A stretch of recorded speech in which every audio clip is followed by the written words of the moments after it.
You know, I was just sitting here thinking, as usual, and I was thinking about how people had a family and support systems and shit like that, and then there's those of us that don't have none of that shit. Like, you gotta accept the fact that nobody really gives a fuck about you.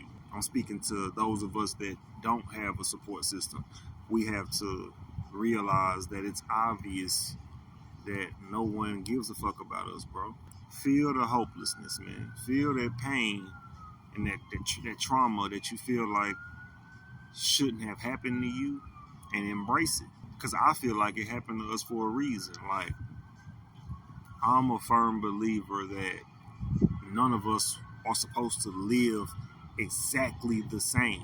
So by default, there's going to be fatherless homes, there's going to be motherless homes, there's going to be people with fucked up uncles and aunties, there's going to be people with fucked up grandparents.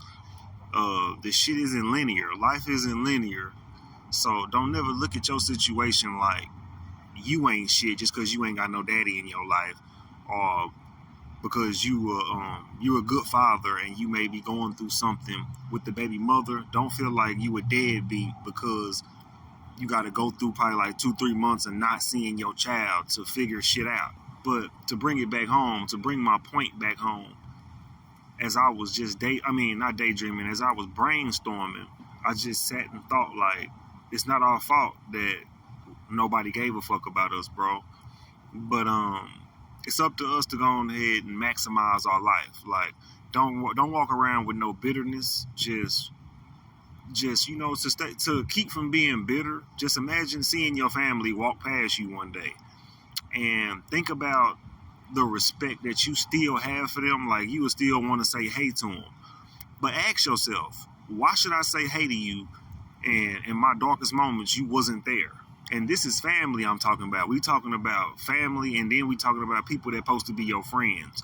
A lot of us loners, a lot of us that y'all think are just traumatized by life, we are.